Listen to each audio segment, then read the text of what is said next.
Oh hey, I see you there checking me out. Welcome to another one of my Old School RuneScape YouTube videos. What's that? You'd like to get this same cape?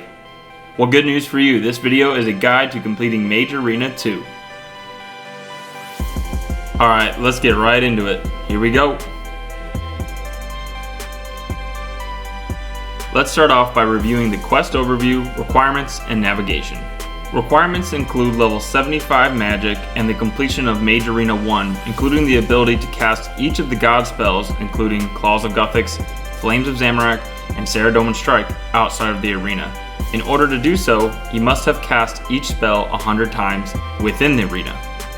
Within this mini-quest, there are 3 bosses to fight, including Porazdir, Justiciar, Zachariah, and Derwen. Each boss corresponds to one of the 3 gods and can only be killed by attacking it with the corresponding god spell. We will cover more on combat later. As far as navigation goes, you should already be familiar with how to reach the Mage Arena, as completing Mage Arena I is a requirement. That said, if you need a refresher, let's start out on Artie, as this is where we can access the wilderness lever to take us to the deserted keep. Be sure to bring a knife with you to slash through the spider webs, and upon pulling the lever you will be teleported deep into the wilderness. So be sure to bank your valuable item. Once there, we will need to head northwest to the Mage Arena Bank as shown here. Please note that the Mage Arena Bank is a safe zone in the wilderness. Let's make our way there now.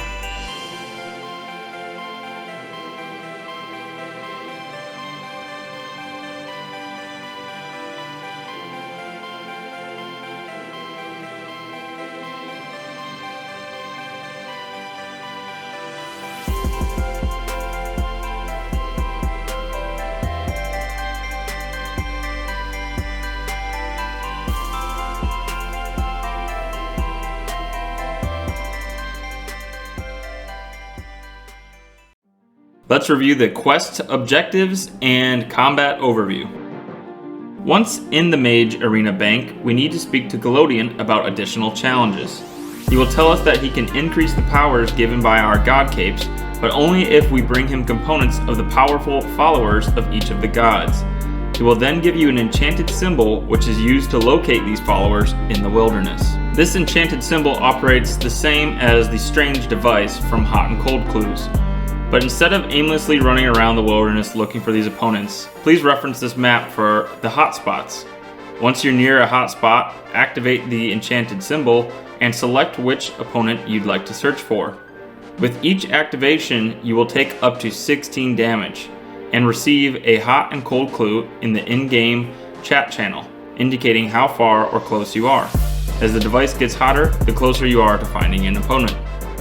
Now let's review each of the gods' followers and their special attacks. To begin, each of these followers uses the corresponding god spell as their attack. So level 37 plus prayer is recommended to use Protect from Magic. First is Porazdir. He is the follower of Zamorak and can only be damaged by using the Flames of Zamorak spell. His special is that he occasionally launches an energy ball at you, which has a scaling damage effect. The closer you are, the higher the damage. So in order to evade this attack, simply move as far away as possible. Once killed, be sure to collect the demon's heart that he drops. Next is Derwen. He is the follower of Guthix and can only be damaged by using the Claws of Guthix spell. His special attack is to release healing orbs to the ground. These do not inflict damage to you, however, they heal Derwen for plus 5 HP every few game ticks. Simply attack and kill the orbs and then move on to killing Derwen. Once again, after killing Derwen, be sure to pick up the Ents root that he drops. Last is Justiciar Zachariah, and he is probably the toughest of these 3. He is a follower of Saradomin and can only be damaged by using the Saradomin Strike spell, and his special is that he occasionally swings his sword and sends blue waves at you. If these waves hit you, they will pull you into his melee range. To evade this, simply move at least 1 tile away from your current position. Again, once you've killed Justiciar Zachariah, collect the Justiciar's hand that he drops.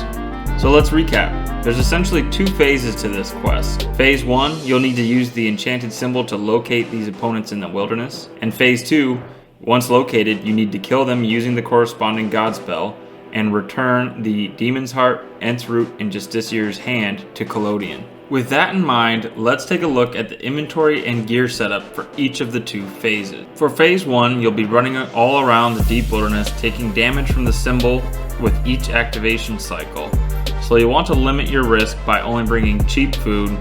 Here I chose jugs of wine, a couple low-dose stamina pots, and the enchanted symbol itself. Don't forget your knife for slashing webs. Gear is not necessary for this phase. For phase 2, we will still be in the deep wilderness, however we will need to be prepared to fight each one of the followers. So you'll want to continue to bring the enchanted symbol, knife, and stamina pots. You'll also want to add a prayer pot, magic pot, and perhaps a Cerebrew and Super Restore. You also need corresponding runes to cast each of the god spells against their respective follower. It's recommended to bring enough runes to cast 50 to 100 spells each battle. The rest of your inventory should be high healing food such as sharks. Recommended gear for these fights includes magic attack and defense boosting armor such as D-hide, mystic gloves, boots, hat. Required gear for these fights includes the corresponding god staff and cape of the follower you are fighting. Optional gear includes a holy book, blessing, and a ring of recoil, as well as a fast teleport out. Okay, so now that we've covered the quest objectives, combat overview, inventory and gear setup, it's now time to find and kill these beasts. This is also a perfect time for you to consider liking the video, subscribing to my channel, and turning on alerts so you don't miss any more of my helpful guides. As you can probably tell, these clips were captured from my live stream on Twitch. Check me out at GutbusterX. So while I was doing this mini quest, I actually had the wilderness hotspot map pulled up on another tab, and I decided to hunt down Zachariah first.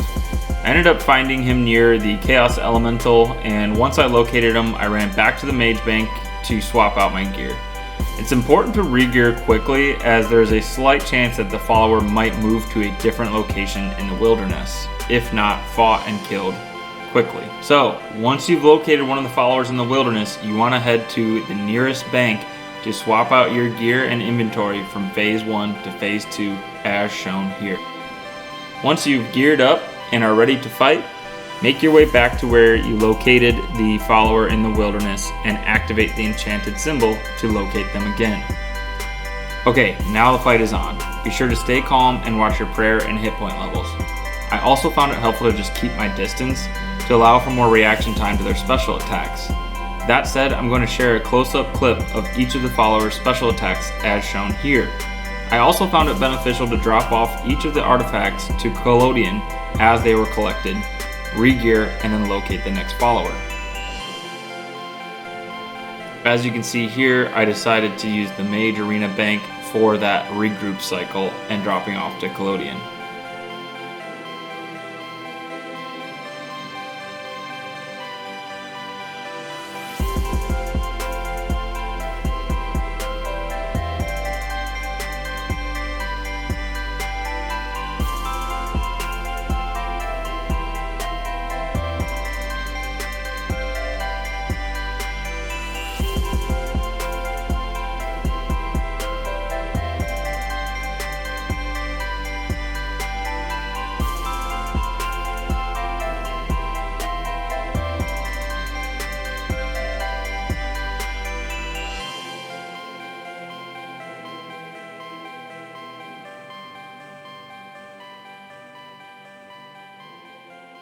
Once you've located, killed, and collected the artifacts from each of the 3 gods' followers, you'll want to return to Collodion. He will ask you which god cape you wish to imbue.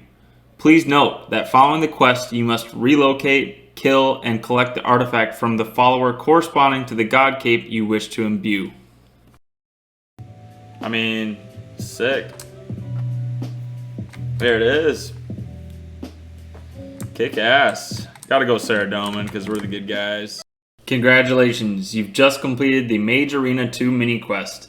If you found this video at all helpful, please consider subscribing to my channel and leaving a like.